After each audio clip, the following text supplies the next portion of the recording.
नमस्कार दोस्तों, आज मैं आपको एक ऐसी हॉरर स्टोरी बताने जा रहा हूँ जो बहुत पुरानी होने के साथ साथ बहुत डरावनी भी है। यह कहानी एक डॉल यानी गुड़िया की जिसका नाम है एनाबेले डॉल। यह कहानी शुरू होती है सन 1918 से। इसी साल एक अमेरिकी राइटर जो बच्चों की कहानियाँ और कॉमिक्स लिखते थे, उन्होंने सबसे पहले इस डॉल का जिक्र अपनी किताब रेगेडियन में किया था। इस किताब में उन्होंने अपने साथ हुई एक सच्ची घटना के बारे में बताया हुआ था। वह लिखते हैं कि एक बार वह अपने घर के बैकयार्ड में टहल रहे थे, तभी उनको वह डॉल पड़ी हुई मिली। उन्होंने कभी भी पहले ऐसी डॉल को अपने घर के आसपास भी नहीं देखा था, इसलिए उन्होंने अपने पड़ोसियों से पूछा कि ये डॉल उनकी तो नहीं है, लेकिन उन्होंने साफ इनकार कर दिया। उन्होंने इसके बारे में ज़्यादा नहीं सोचा और डॉल को अपनी बेटी को दे दिया। वह डॉल को देखकर बहुत खुश थी। वह उसके साथ हर रोज़ खेलने लगी। खेलते खेलते उसको डॉल के साथ इतना लगाव हो गया कि वह डॉल को एक पल के लिए भी अकेला नहीं छोड़ती थी। वह घर में अकेली बैठी उसके साथ ज़्यादा समय बिताने लगी और बातें करने लगी। उसके पिता को उसकी चिंता होती थी, लेकिन वो बच्ची समझ कर उसे नज़रअंदाज कर देते। लेकिन जब वह 13 साल की हुई तब वह किसी गंभीर बीमारी से पीड़ित हो गई। इलाज के लिए उसे वैक्सीन दे दी गई, लेकिन उसका उल्टा प्रभाव हो गया, जिसकी वजह से उसकी मौत हो गई। लेकिन अजीब बात यह थी कि जिस तरह वह डॉल रहस्यमय तरीके से उनके घर में आई थी, ठीक उसी प्रकार वह गायब भी हो गई। यह कहानी लोगों में बहुत प्रसिद्ध हो गई। इसके बाद वह डॉल कई सालों तक कहीं भी नज़र नहीं आई। धीरे धीरे लोग इसे भूल गए। लेकिन 1970 में यह डॉल हॉबी स्टोर नाम की एक दुकान में नजर आई। एक दिन किसी महिला को वह डॉल पसंद आ गई और उसने यह डॉल खरीद ली। उस महिला को यह बिल्कुल भी अंदाज़ा नहीं था कि यह डॉल भूतिया है, लेकिन उसने यह डॉल अपनी बेटी डोना को उसके जन्मदिन पर देने के लिए खरीदा था। डोना उस समय नर्सिंग की पढ़ाई कर रही थी और हॉस्टल में अपनों 2 सहेलियों के साथ रहती थी। वह इस गिफ्ट से बहुत खुश थी।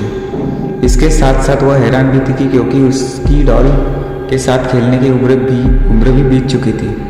लेकिन उसको यह तोहफा बहुत पसंद आया। उसने डॉल को अपने कमरे में सजा कर रख लिया, लेकिन उसकी दोनों सहेलियों को यह डॉल बिल्कुल भी पसंद नहीं आई थी।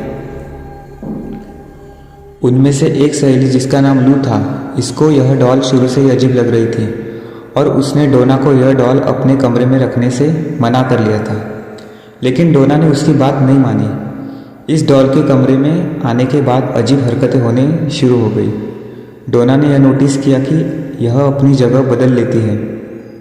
डोना ने यह कई दिनों तक नोटिस किया और अपनी दोनों सहेलियों को इसके बारे में बताया। डोना की सहेलियों ने उसे सलाह दी कि तुम इस डॉल को कमरे से निकाल दो, क्योंकि यह एक श्रापित डॉल है। लेकिन डोना ने उसकी बात नहीं मानी, क्योंकि वह बहुत भूत प्रेत पर विश्वास नहीं करती थी। समय बीतता गया और लगभग 1 महीने के बाद उन्हें अपने कमरे में एक कागज़ का टुकड़ा मिला, जिस पर बच्चे के लिखावट में हेल्प मी लिखा हुआ था। उन्हें ऐसे टुकड़े कई बार अपने कमरे से मिले। एक दिन जब तीनों सहेलियां अपनी कमरे में पहुंची तो उन्होंने देखा कि डॉल छाती पर और कमर पर लाल रंग के ऐसे निशान पड़ गए, लेकिन क्योंकि वह नर्सिंग कर रही थी और उन्होंने इसका पता लगाने में ज़्यादा समय नहीं लगाया कि यह रंग नहीं खून है। इस दौरान भी डोना की सहेलियों ने उसे बाहर निकालने को कहा, लेकिन डोना ने उनकी बात नहीं मानी, क्योंकि डोना को भी इस डॉल से अजीब तरह का लगाव हो गया था। एक दिन लू घर में अकेली थी और डोना अपनी दूसरी सहेली के साथ कहीं बाहर गई थी। तभी लू को डोना के चीखने की आवाज़ आ गई। वह यह भूल गई थी कि डोना तो घर में है ही नहीं, और जब वह कमरे में गई तो देखा कि उस कमरे में उस डॉल के अलावा और कोई नहीं है। इसके बाद कमरे से लू के चीखने की आवाज़ आने लगी। इत्तेफाक से उस समय डोना और उसकी सहेली लौटकर आ चुकी थी। उन्होंने कमरे में जाकर देखा तो लू बेहोश पड़ी हुई थी और शरीर पर गहरे चोट के निशान थे। डोना और उसकी सहेली ने लू को हॉस्पिटल में एडमिट करवाया था।